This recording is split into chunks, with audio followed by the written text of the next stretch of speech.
My name is AJ Grinelli. I live here with my family right outside Batesland, South Dakota. I am the owner of Homegrown Pork and Poultry, and I manage the farm and processing plant at Makoce Agriculture Development. So I started raising meat chickens really so that I didn't have to drive all the way to Rapid City to get chicken. I really like chicken wings. So 9 years ago we started with 20 little broiler chicks. We processed those 20 chickens, took all day with all my friends. We ate chicken wings that night. The next summer got a couple batches of 150 chicks, and it just continued to snowball from there. This year we're kind of slim operation because we just recently purchased a new farm and are in the process of building a house, moving over.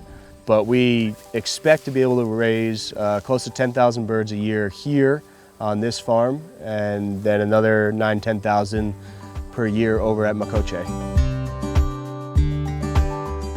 At Makoce Agriculture Development, we are a nonprofit organization working on community local food systems development.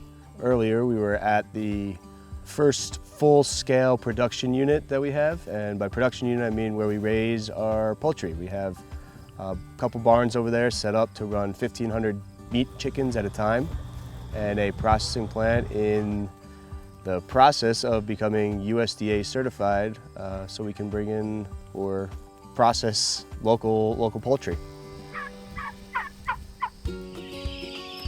So the way we manage the flocks in the barns, we keep them in about 2 to 3 weeks in brooding phase because they need some supplemental heat, and they're just a little bit vulnerable on the outside. So when they get feathered out about 3 weeks, then we start opening some egress doors so they can access the paddocks or pastures.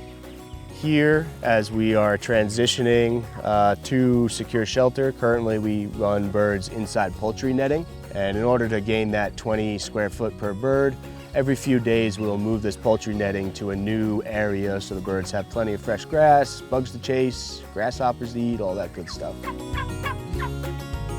So specifically, practices that we use is utilize the movement of the animals and their natural instinct, as opposed to shoveling out a barn every day or totally isolating animals from the environment they want to be in. Any animals that we raise, we want them to access their natural instincts as much as possible. So it all revolves around that. So behind me you can see birds ranging underneath trees. They want access to cover. In the evenings and early in the mornings, they'll range out to where there isn't cover and chase grasshoppers and whatnot. Anytime we have an aerial predator fly over, they run underneath.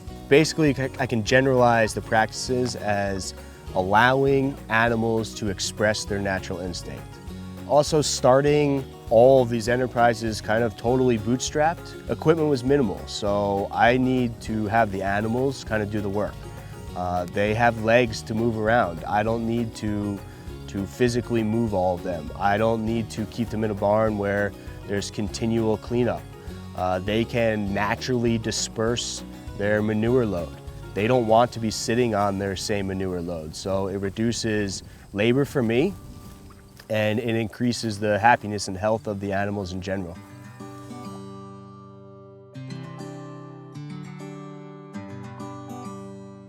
I became a South Dakota specialty producer because of the incredible network that it offers. Just the connections that I've been able to make, learning from like-minded producers and not like-minded producers too. There's lots to learn from everybody. Lastly, the training opportunities and learning avenues. They're constantly webinars and access to publications. When you live kind of far out in the country and do something that's a little bit different than some of your neighbors, it's really beneficial to have access to a network that pushes the envelope on alternative agriculture production.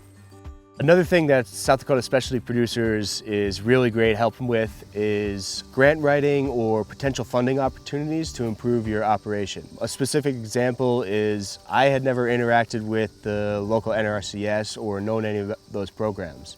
And through South Dakota specialty producers, they were able to line me up with my local NRCS agents.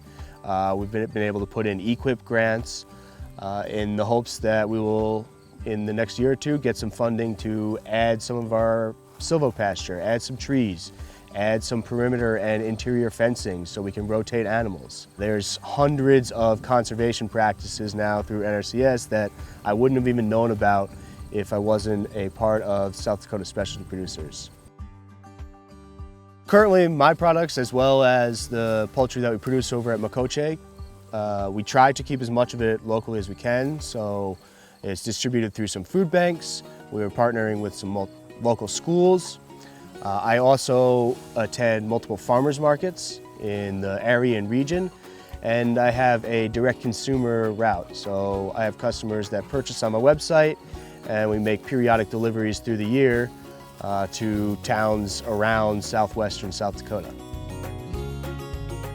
My favorite part about being a producer is getting to work outside, getting to know all the seasons, exploring, learning, teaching, sharing, everything that grows, the processes, the natural processes that work together. But it really all boils down to access to quality food. And so I know that if I can supply my family with high quality, nutritious food that we know where it comes from, I can supply my neighbors as well.